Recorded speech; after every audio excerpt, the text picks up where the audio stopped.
Hello everyone, स्वागत है आपका मेरे चैनल पर। तो हाजिर हूँ मैं फिर से एक न्यू इंटरेस्टिंग मॉडल स्टोरी के साथ। वीडियो के एंड तक बने रहिएगा। बहुत सारे न्यू वर्ड्स आप इस स्टोरी में सीखेंगे। इसके साथ ही स्टोरी को रीड करना और इंग्लिश वर्ड्स के करेक्ट प्रोनाउंसिएशन के बारे में भी सीखेंगे।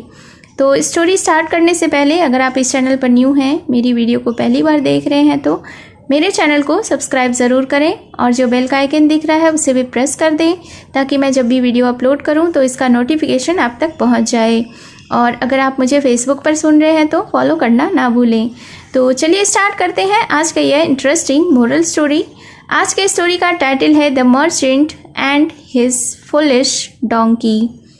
मर्चेंट का अर्थ होता है व्यापारी, फुलिश यानी कि मूर्ख, डोंकी यानी कि गधा। तो शीर्षक का अर्थ हुआ व्यापारी और उसका मूर्ख गधा। So let's begin the story. One beautiful spring morning, a merchant loaded his donkey with the bags of salt to go to the market in order to sell them. तो सबसे पहले इस सेंटेंस के वोकैबुलरीज को देख लेते हैं। One का अर्थ होता है एक, ब्यूटीफुल यानी कि सुंदर, स्प्रिंग यानी कि वसंत, मॉर्निंग यानी सुबह। मर्चेंट का अर्थ होता है व्यापारी, लोडेड यानी कि लादा, डोंकी यानी कि गधा, बैग्स का अर्थ होता है थैला, सॉल्ट यानी कि नमक, गो का अर्थ होता है जाना, मार्केट यानी बाजार, सेल यानी कि बेचना, देम यानी उन्हें। तो इस सेंटेंस के अर्थ को जान लेते हैं। वन ब्यूटीफुल स्प्रिंग मॉर्निंग यानी कि एक वसंत की सुंदर सुबह। A merchant loaded his donkey, एक व्यापारी अपने गधे पर लादा with the bags of salt, क्या लादा, नमक का थैला, to go to the market, बाजार जाने के लिए, in order to sell them, और उन्हें बेचने के लिए। तो इस सेंटेंस को एक बार फिर से देखते हैं। एक बसंत की सुंदर सुबह में एक व्यापारी ने अपने गधे की पीठ पर नमक से भरा हुआ थैले को लादा बाजार में उन्हें बेचने के लिए। The merchant and his donkey were walking along together. Walk का अर्थ होता है चलना, वेयर वॉकिंग यानी चल रहे थे, अलॉन्ग यानी साथ, टुगेदर का अर्थ भी साथ होता है। तो the merchant and his donkey were walking along together यानी कि व्यापारी और उसका गधा साथ साथ चल रहे थे। They had not walked far when they reached a river on the road. Far का अर्थ होता है दूर, व्हेन यानी कि तब, रीच्ड यानी कि पहुँचे, रिवर का अर्थ होता है नदी, रोड यानी कि सड़क। तो फिर क्या हुआ, दे हैड नॉट वॉक्ड फार, वे अभी ज़्यादा दूर नहीं चले थे, when they reached a river on the road, जब वे सड़क पर एक नदी पर पहुँचे।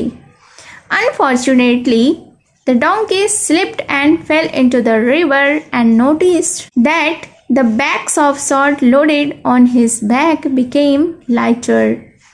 Unfortunately का अर्थ होता है दुर्भाग्यवश, slipped यानी कि फिसला, fell यानी गिरा, river यानी नदी, noticed का अर्थ होता है ध्यान दिया, became यानी कि हो गया, lighter यानी कि हल्का।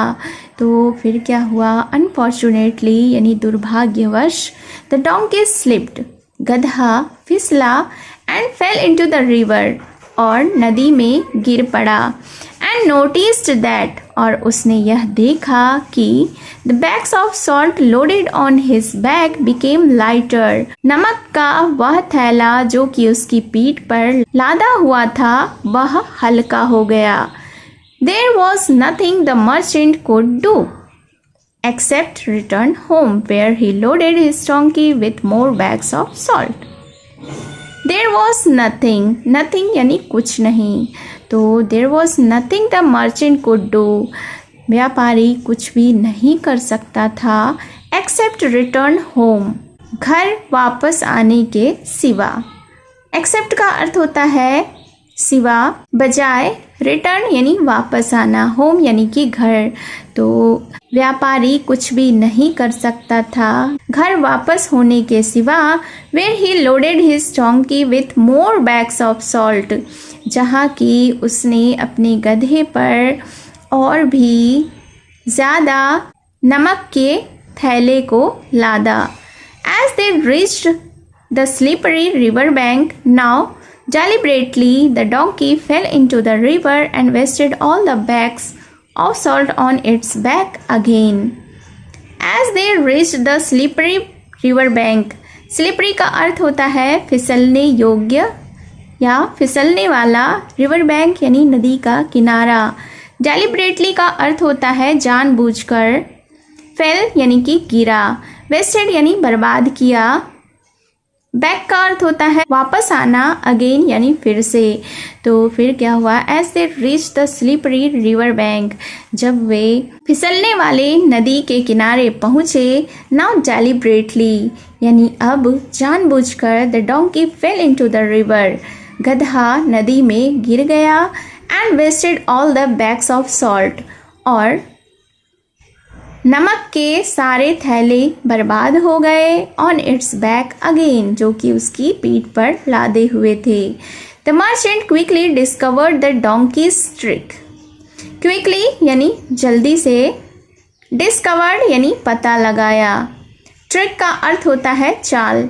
तो the merchant quickly discovered the donkey's trick यानी कि व्यापारी ने गधे की चाल को जल्दी ही पता कर लिया। He then returned home again but reloaded his donkey with the bags of sponges. He then returned home again. वह फिर से घर वापस आया, but reloaded his donkey with the bags of sponges. लेकिन अपने गधे पर उसने फिर से स्पॉन्ज के थैले को लादा। The foolish tricky donkey again set on its way. Foolish यानी कि मूर्ख, tricky यानी चालबाज, again का अर्थ होता है फिर से, way यानी कि रास्ता। तो फिर क्या हुआ, the foolish tricky donkey यानी कि मूर्ख चालबाज गधा, again set on its way अपने रास्ते पर निकल पड़ा फिर से। On reaching the river, he again fell into the water. On reaching the river यानी कि नदी पर पहुंचकर, he again fell into the water, वह फिर से पानी में गिर गया। But instead of the load becoming lighter, it became heavier. Instead यानी कि बजाय, lighter यानी हल्का, heavier यानी कि भारी। तो but instead of the load becoming lighter, लेकिन इसके बजाय कि भार हल्का होता, it became heavier, यह भारी हो गया। Moral of the story is, we should not pretend. Cunning nature can harm you.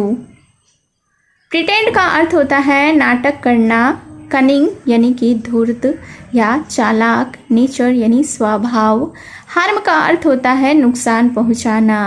तो इस स्टोरी से यह मॉरल मिलती है, यह सीख मिलती है कि वी शुड नॉट प्रिटेंड, हमें नाटक नहीं करना चाहिए। Cunning nature can harm you, चालाक स्वभाव आपको नुकसान पहुंचा सकते हैं। So it was the short English moral story. I hope you have enjoyed this story and you have learned many more vocabularies in the story. So do like, share, subscribe, comment and follow for more updates. Thank you for watching.